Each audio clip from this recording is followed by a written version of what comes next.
like world, I guess.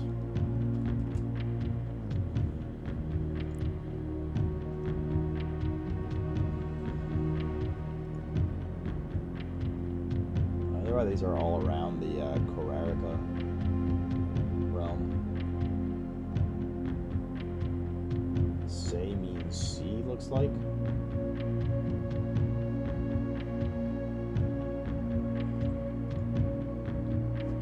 Devoted Moon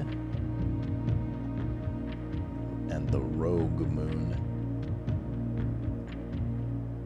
Let's just zoom in of this bottom area here.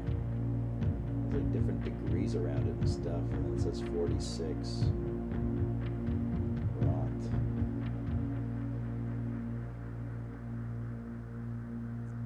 There's the infinity sign,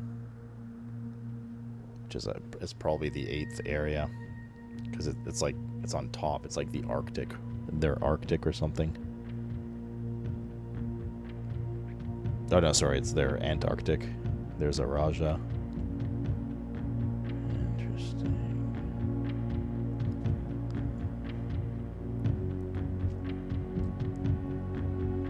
There's a little eye information symbol on the bottom there. The North Circle. Spiral of stars. We have a picture like that that's hand-drawn and it says, "Will it ever end?" But I don't know what the link is between them. Yeah, I mean, we could try the rainy one, I guess.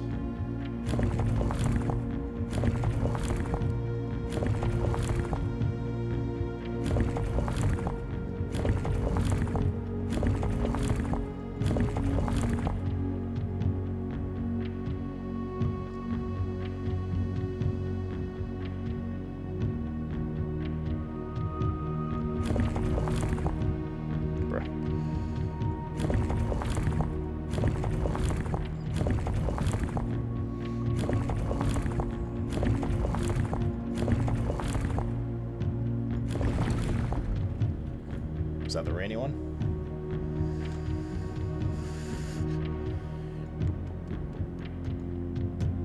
Rainy's 3 lines. Wavy is heat.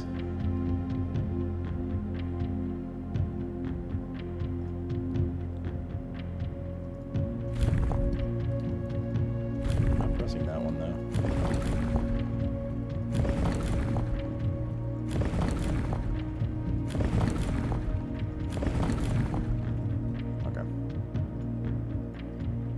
I'm also kind of assuming it's red since it's like part of the Fenari stuff.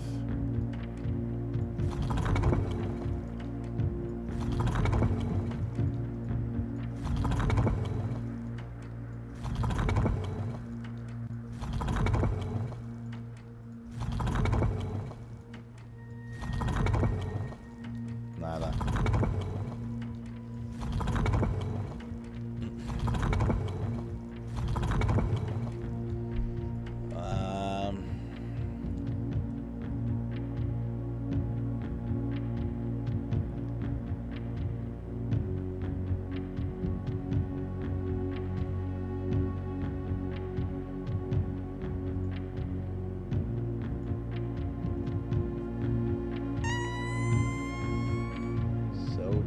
Bestie.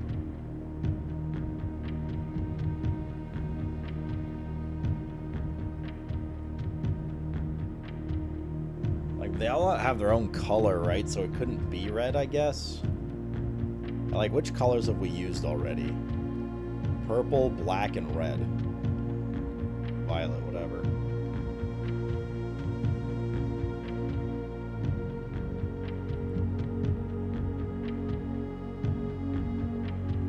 I assume the 8 realms each have their own color. Yeah, black was the first room, Raja was purple, and Fenari's was red. So we could, in theory, just do one, like 5 colors, rotate through all the sigils, next color, rotate, right? I'm pretty sure it has to be storms. Storms and railroads, I'm fairly confident about.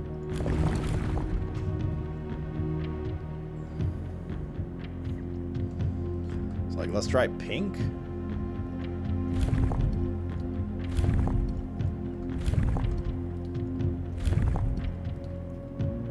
Which is this one. And the different symbols here.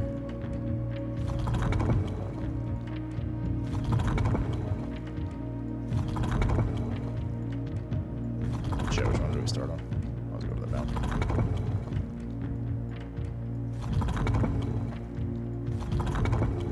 Oops, it's clicked.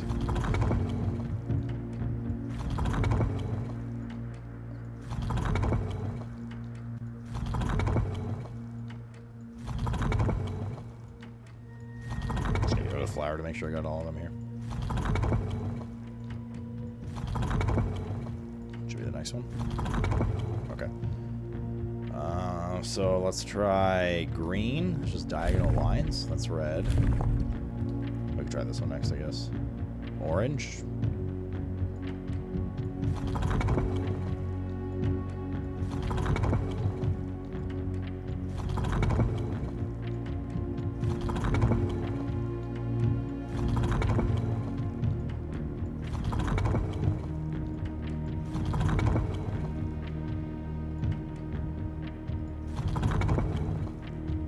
Back at the flower again. Now this is green.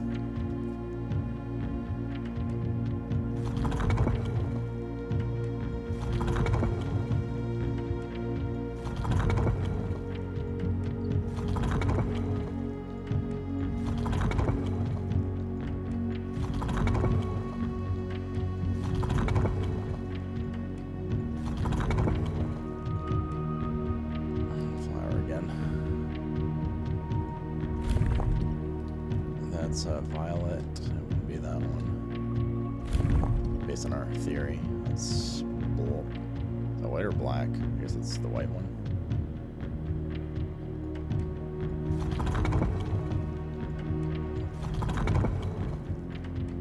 I mean, we could try black too.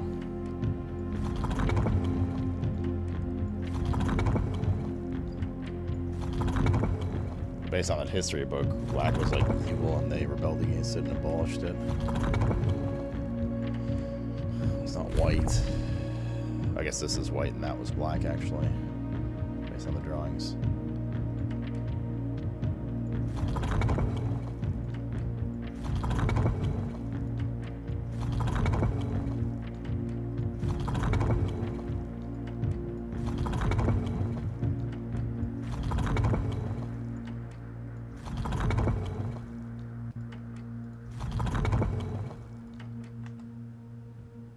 Not white. What have we not done? Yellow?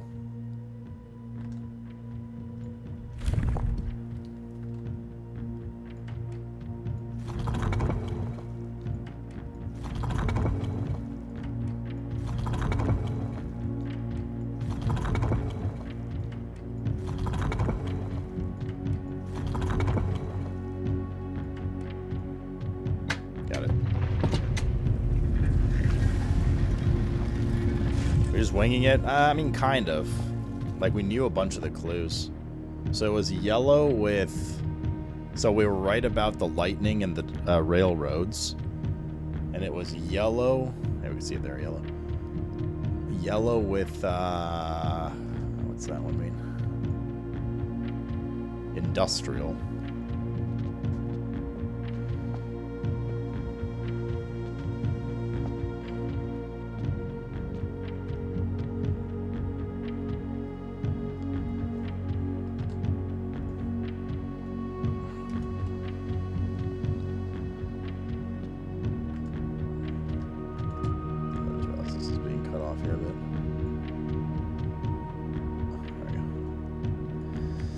We arrived here after a few days of sailing, and it made me realize... Blizzard! Made me realize Blizzard! It made me realize how much more convenient it would have been in the old days when the railroad tracks extended all the way north. Arch Aries is a destination with which I am well acquainted, having traveled here countless times on business for Cinca. This time, however, I'll avoid the familiar towns and factories and will instead trek along the northern coast. An area with which I am wholly unfamiliar. Herbert. Mad dog! Thank you for the 70, brother. And welcome back. The first city of steel. We don't have a magnifying glass, do we? Oh boy. Here we go again.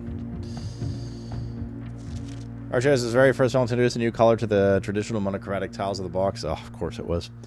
Given the number of ship routes and trade relations between the two realms, this is not surprising. Fittingly, the variation itself was based on the brass compasses manufactured in Archers that were often traded to sailors in exchange for the valued Morajai puzzle boxes. When yellow tiles are pressed, they move north. Oh, we knew that about yellow. We also haven't done one of these in a bit, so...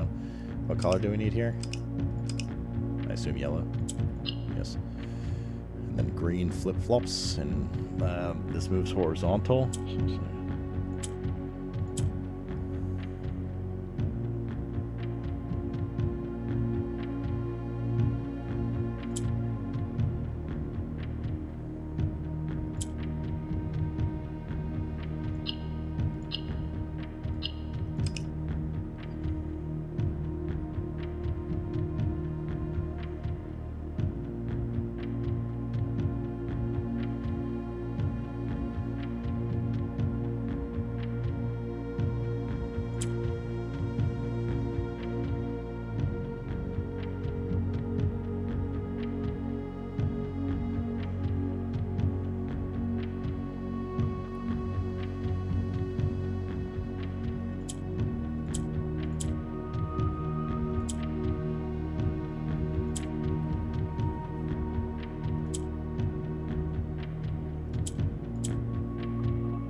Putting both blacks up there kind of bricked us. We can do this and this. Oh no, I think we're okay actually. This. And this. Not too bad. Not too bad. Not too shabby, baby. Shabby Alonzo. What's wrong, Jay Swatty, buddy? Genialsy. I just want to take a quick postcard picture again. This is the Curse of Black Bridge book, potentially. What's wrong, Mr. G SWAT? Tired as usual? I hear you, buddy. Coffee overload ink. Okay, so we're done this one. Was that number 2 or 3 that we just did? No, this is number 2. That was number 3.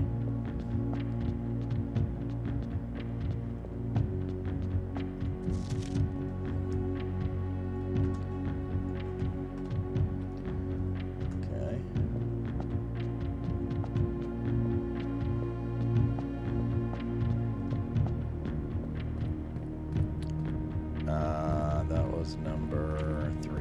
Araja was number 4.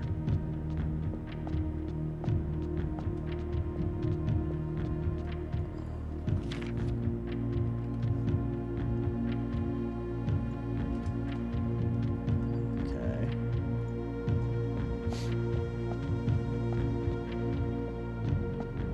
Number 5 was Korarika.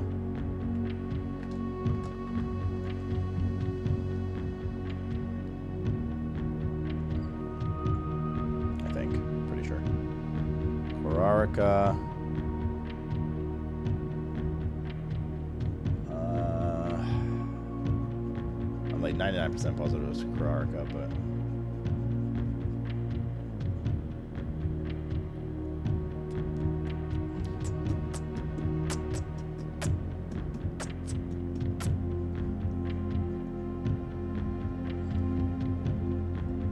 yes, we found this. Orange. This means orange. They're orange. Beautiful. We have a lead.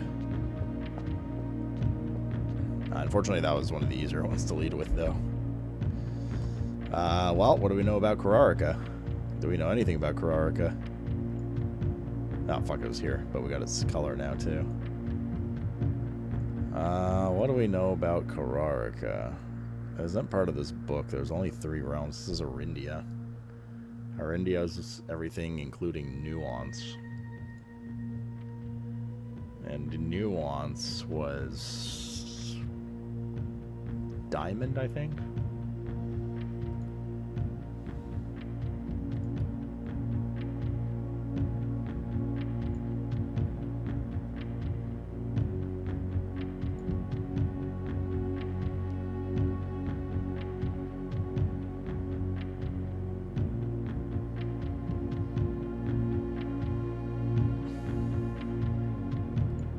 Only 3 symbols left? No, I think the symbol... I don't know if each one uses different symbols, actually. They might? Do you think they do, or is it just the colors that they individually use? Kararika's right here. Morajai has like a little boat thing. So that means Morajai might use naval, right?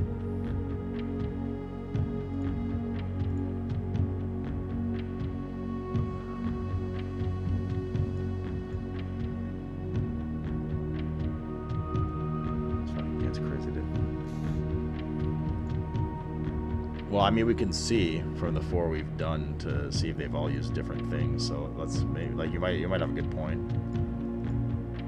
Of course, the consequence will be backseating, but these are all Kararika symbols here too. The sacred circle. That node in the clock tower said sacred, and the timers are all set to 1:30. Frozen and Weasel 1:30. Sacred hour, sacred circle, sacred time. And then down here, Raja, yeah, it was diamond. So Vera was...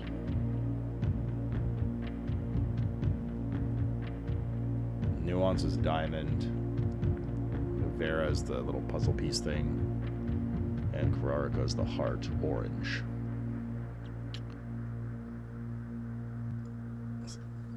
Switch predators tonight.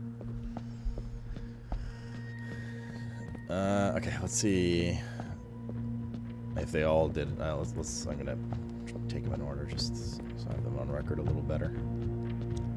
So this one used puzzle pieces, black,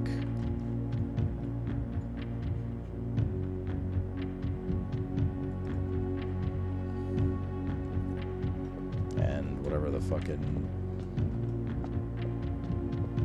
broken window thing is. This one used 4. No, this one used the same lines, but a different symbol, to be fair. Different color, different symbol. Different, like, motif or whatever they call them. And 4 lines instead of 3. This one used 3 as well, but flowers.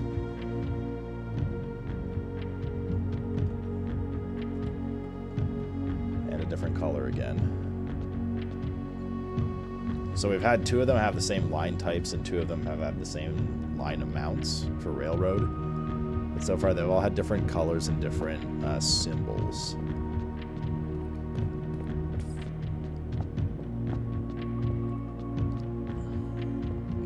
Wait, this is the one we're trying to solve. Oh fuck, which one did I miss? This one. Oh, we just did. Wait, what? Insane. Oh, this is number 3. Fuck. So much for putting them in order. And then we have this one, which was indeed a different symbol. Okay, so we have had 4 different colors for different symbols, but a similar number of lines and stuff. The rainbow was... Well, we know the rainbow is Morajai, and there's a boat there, which means it's probably sea travel. And we also know it can't be any of these 5 colors. Oh, that's a lot of YOLO, though. That's 3 pieces of information we don't have instead of 2. 2 is doable.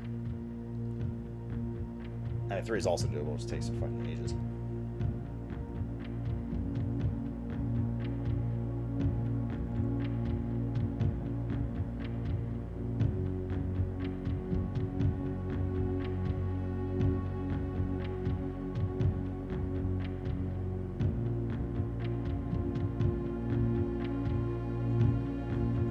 Books like Blackbridge. Oh, that book's so long. Okay, I bet we're gonna have to.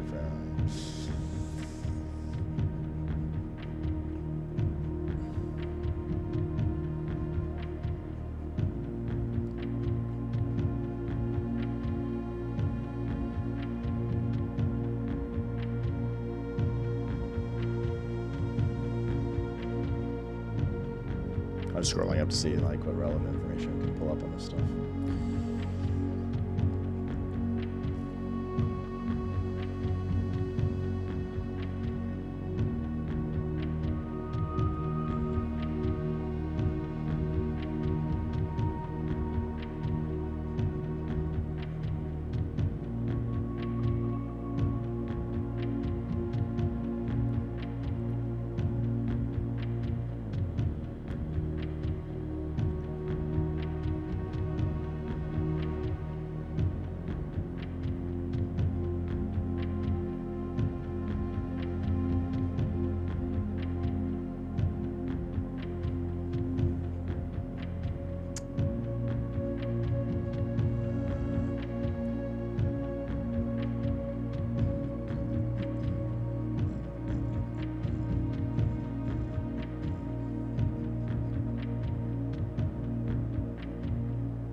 Have we solved this one already?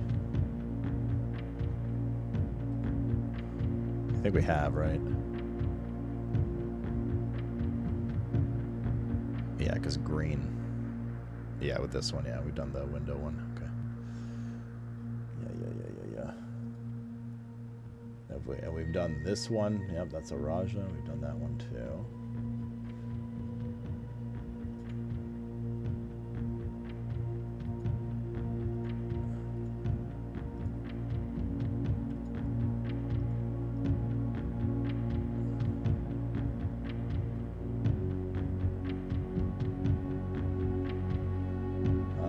These are pictures from the history book. The history class, right? And this was after they defeated the dudes. Right? They're flying red banners. There's a green blimp in the sky, and it's got a green flag on it. And they said that Nuance came and helped them. No? So Nuance might be green. Do we have Nuance open? We don't. It's the last one. I'm gonna make a note of it though. Nuance equals green? Question mark. In which case, Correra or whatever. This is orange, which means this would either be, well, whatever 2 colors we haven't selected yet. I mean, let me keep breezing here. Maybe we find some more stuff.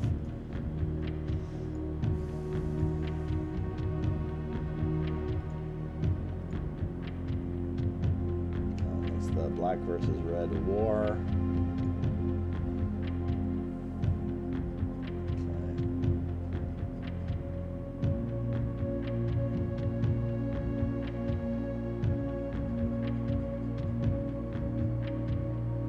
Okay. All right, let's just do it. The Curse of Blackbridge. Forward. Legend of Blackbridge is one well known for people of Grand Realm, for versions of this tale have been passed down from generation to generation. With each new telling, the story has changed, becoming over the years the more colorful, more verbose, and one might expect increasingly horrifying. However, with so many renditions and unique personal touches, the task of confining and binding this tale to text seemed an ambitious, impossible challenge. Over the course of my research, I have heard dozens of variations of the legend, and while the details would often change, I was surprised how much of the story's heart remained the same. Yet, the more I listened, the clearer it became that there could never be a definitive version of the tale capable of capturing all of the wonder and myth of Black Bridge. In the end, I chose to write down what felt most authentic, the story my grandmother told me as a boy a long time ago. Part 1. The Berry Picker from Oris. Many years ago, before peace had become a familiar word, there lived a group of rogues wayward, so wayward that locals deemed it appropriate to call their number the Unholy Hounds. They were feral outlaws composed of society's worst in a time when society was at its worst, and for each crime that fearful travelers credited to the group, a dozen more lay unclaimed, each worse than the last. For the gentry, however, who often value their coffers more than their companions, no crime could measure more wicked than the group's primary enterprise, high-road robbery.